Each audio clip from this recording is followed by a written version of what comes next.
One of the top industries for immigrants in Oregon is agriculture. That's according to the American Immigration Council. Fox 12 investigates how local farm workers and growers are responding as federal immigration enforcement ramps up. Investigative reporter Adrian Thomas joins us now with the story. Good morning, Adrian. Kim, Shauna, good morning. So the state of Oregon estimates there are about 174,000 migrant and seasonal farm workers statewide. A separate report from the Oregon Center for Public Policy estimated nearly 1/3 of those workers are undocumented. That would come out to about 57,000 undocumented workers if those estimates hold true. But what we learned while reporting this story, despite a rise in immigration enforcement, many are still coming to work in Oregon's fields and orchards to earn their living. We met Willamette Valley farm worker Araceli Cortes at the headquarters of Pineros y Campesinos Unidos del Noreste, or PICUN, one of Oregon's large farm worker unions. ¿Tú tienes miedo de ir a trabajar?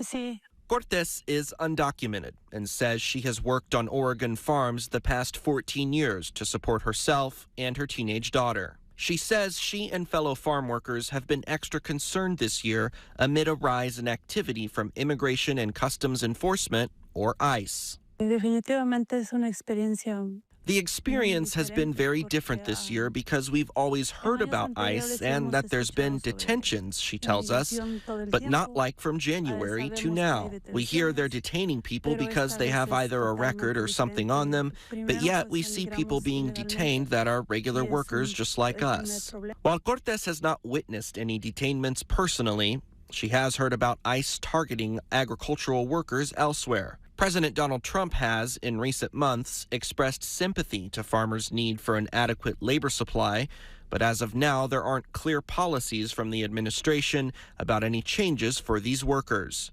This unknown creates complications for those in Cortes's position. Primero, pues emigramos ilegalmente. It's very hard because first, we immigrate illegally, and so we know that in most cases we wouldn't get legal status even if we ask for it, she says. I would really like there to be a pathway to citizenship, but yet we know we can't get it. There's not a pathway, but having even a work permit would be helpful.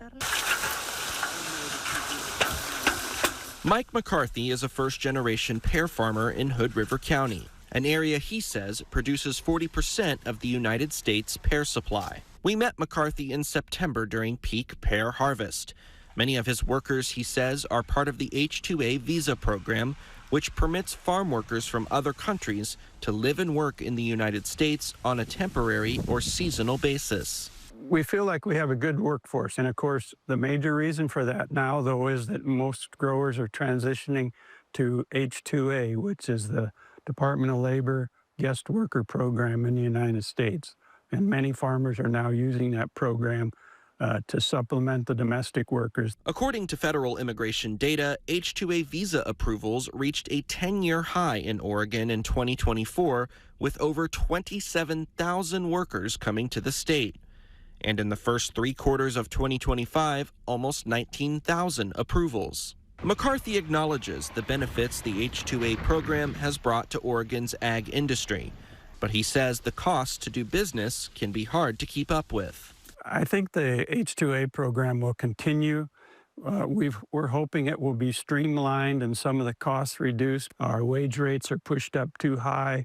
Our housing requirements are too difficult. But at the same time, you kind of need that additional workforce, right? Our fruit would be going on the ground if we didn't have H-2A workers. I mean, that's the bottom line. But for undocumented workers like Cortes, until significant reform is made at the federal level, the future of how she earns a living will always be underscored with uncertainty.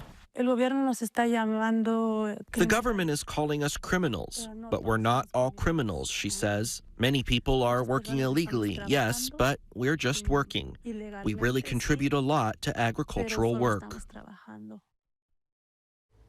Now, Fox 12 Investigates has reached out to the White House seeking more clarity on the administration's stance on undocumented farm workers. A spokesperson sent us back a statement which reads in part, quote, President Trump is a tireless advocate for American farmers. He trusts farmers and is committed to ensuring they have the workforce needed to remain successful, but there will be no safe harbor for the countless unvetted criminal illegal aliens that Joe Biden let waltz into the country.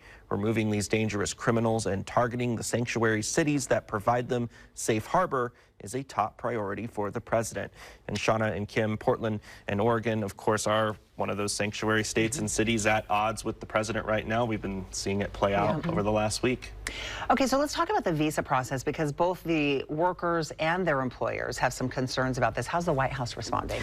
Yeah, so we seeked a little bit more clarity on that, and we were pointed by the White House spokesperson to the Department of Labor, which recently established the Office of Immigration Policy, which that's basically aimed at reforming the work visa process, make it a little bit more streamlined for employers and migrant workers to find legal pathways for work. The Department of Labor says it's all about reducing red tape and just making the process easier for those seeking migrant workers to fulfill vacancies in their industries. Interesting story, Adrian. Thank you.